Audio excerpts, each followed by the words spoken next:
हिंदू राष्ट्र बनना चाहिए कि नहीं बनना बिल्कुल बनना चाहिए। बनना चाहिए ना? बिल्कुल। 5 फायदे बता दो हिंदू राष्ट्र। अरे यार कहे नहीं फायदा। और दोस्तों, अंधभक्तों की नहीं है कोई दवाई, इसीलिए लोग कहते हैं इनको हवा हवाई। क्योंकि दोस्तों, इतना झूठ तो मोटू पतलू में डॉन बनेगा डॉन नहीं बोलता है, जितना कि साहब जी बोलते हैं महंगाई कम हो जाएगी, बेरोजगारी कम हो जाएंगे, अच्छे दिन आएंगे, अच्छे नाम पे कटोरा लाएंगे। अभी अभी केंद्र सरकार ने अपना बजट लेके आई है। केंद्र सरकार पूरे देश का बजट अभी अभी आया, आपने अखबारों में पढ़ा होगा। पूरे देश पे केंद्र सरकार स्कूलों और अस्पताल के ऊपर 4% बजट खर्च कर रही है। पूरे देश का 4% बजट स्कूल और अस्पताल पे केंद्र सरकार। दिल्ली सरकार पिछले 8 साल से हर साल 40% बजट अपना स्कूल और अस्पताल पे खर्च करते हैं। 40%। अभी मजा आएगा ना। पैसा खर्च नहीं करेंगे तो स्कूल ठीक कैसे होंगे? अपने आप तो होंगे नहीं। पैसा खर्च करना पड़ता है। हम 40% दिल्ली का बजट स्कूल और अस्पताल पे खर्च करते हैं। केंद्र सरकार केवल 4% करती है। मैं दिल्ली के 2 करोड़ लोगों को अपना परिवार मानता हूं। आप सब लोगों को मैं अपना परिवार मानता हूं। आपके बच्चों को मैं अपना बच्चा मानता हूं। और मैंने कसम खाई है, मेरे को भगवान ने किस्मत से सब कुछ दिया जिंदगी में। मेरे बच्चों को अच्छी शिक्षा मिली है। मैंने कसम खाई है, जो शिक्षा मेरे देश ने मेरे बच्चों को दी, जो शिक्षा मेरे देश ने मेरे को दी, वैसी ही अच्छी शिक्षा इस देश के हर बच्चे को मिलनी चाहिए। इसके लिए मैं काम करता रहूंगा। भाई साहब कुछ ज्यादा नहीं हो गया ये? मतलब कुछ भी कि देश में नफरत, हिंसा क्यों फैल रही है? इसका कारण भाइयों और बहनों अन्याय है। बीजेपी की सरकार, आरएसएस की विचारधारा देश में सिर्फ हिंसा और नफरत नहीं फैला रही है, वो देश में अन्याय फैला रहे हैं। मैं आपको आज 2-3 उदाहरण देना चाहता हूं। पूरा का पूरा फायदा,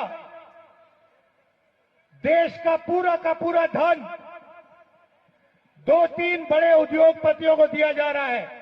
उनके नाम आप जानते हो? क्या नाम है उनका? पूरा देश जानता है।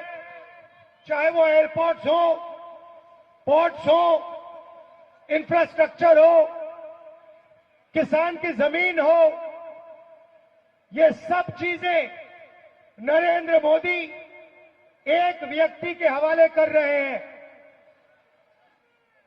नोटबंदी की, जीएसटी लागू की और देश में भयंकर बेरोजगारी फैला दी। अरे बाप रे, ये तो धोती खोल रहा है। आज इस देश में युवा चाहे भी उसको रोजगार नहीं मिल सकता, क्योंकि सारे छोटे उद्योग, स्मॉल और medium business, public sector unit BJP ने खत्म कर दिए हैं, रद्द कर दिए हैं। यहां बोकारो में बहुत अच्छा उदाहरण है, पब्लिक सेक्टर यूनिट है। यहां पे जितना रोजगार लोकल लोगों को मिलना चाहिए वो नहीं मिलता और कॉन्ट्रैक्ट लेबर देश में फैलाते जा रहे हैं। मैं यहां साफ कहना चाहता हूं, मैं इस कॉन्ट्रैक्ट लेबर के खिलाफ हूं। ये कॉन्ट्रैक्ट लेबर नहीं है, ये श्रमिकों के खिलाफ अन्याय हो रहा है। तो चाहे वो किसान हो, चाहे वो मजदूर हो, चाहे वो युवा हो, सबके खिलाफ बीजेपी की सरकार अन्याय कर रही है। सिर्फ आर्थिक अन्याय नहीं, सामाजिक अन्याय। आदिवासियों की जमीन छीनी जाती है, उनको अपना हक नहीं दिया जाता। कहते हैं दुनिया में डंका बज रहा है। डंका क्या बज रहा है? इतना उसको शर्म नहीं है।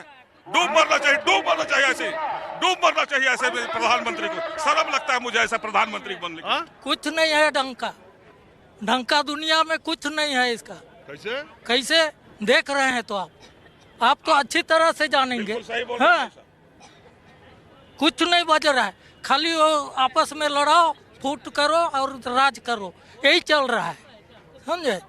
हम लोग कुछ नहीं जानते हैं, इधर का आदिवासी लोग कुछ नहीं जानते हैं, लेकिन अभी थोड़ा थोड़ा जान रहे हैं। इतना बड़ा बच्चा को भी आप दो दिन 3 दिन टीवी दिखाइएगा ना, कौन झूठ बोल रहा है कौन सच बोल रहा है पता लग जाएगा, समझे। इतना माने आदमी अभी समझ रहा है। अब दुनिया में डंका बज रहा है, कुछ नहीं है, जीरो। 2024 में चुनाव हो रहा है ना? हाँ आ रहा है।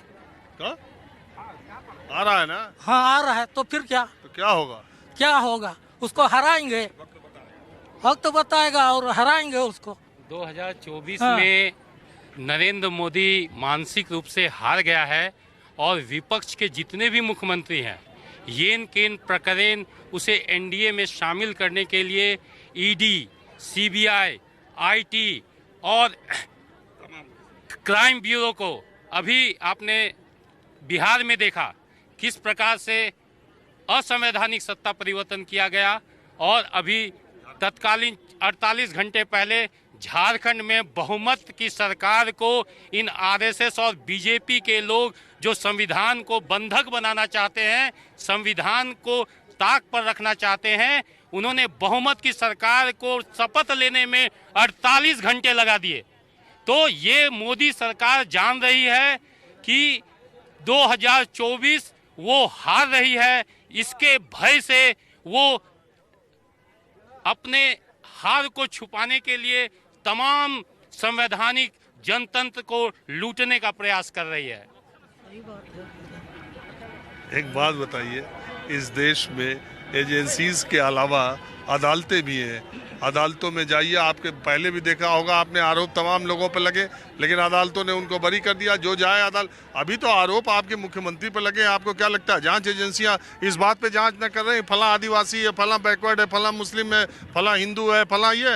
अरे भ्रष्टाचार किया है, अगर आरोप लगे तो उसकी जांच होगी, ऐसे जेल जाता है कोई? भ्रष्टाचार तथाकथित आजादी में बहुत सारे लोगों पे भ्रष्टाचार के आरोप लगे। जिस ईडी ने अपने भ्रष्टाचार का आरोप हमारे आदिवासी मुख्यमंत्री पे लगाया, उस ईडी का सक्सेस रेट 1% है। 100 लोगों को अगर वो आरोपी बनाता है तो 1 लोगों पे वो आरोप सिद्ध कर पाता है। इसलिए ये जो ईडी है वो नरेंद्र मोदी और अमित शाह के इशारे पे जो काम कर रहा है, उन्हें भी सावधान हो जाना चाहिए। ये कोई भी सरकार परमानेंट नहीं होती। जिस दिन इसकी सरकार जाएगी, हर गैर संवैधानिक काम करने वालों को उसकी सजा भुगतना पड़ेगा, चाहे वो ईडी हो चाहे वो सीबीआई हो।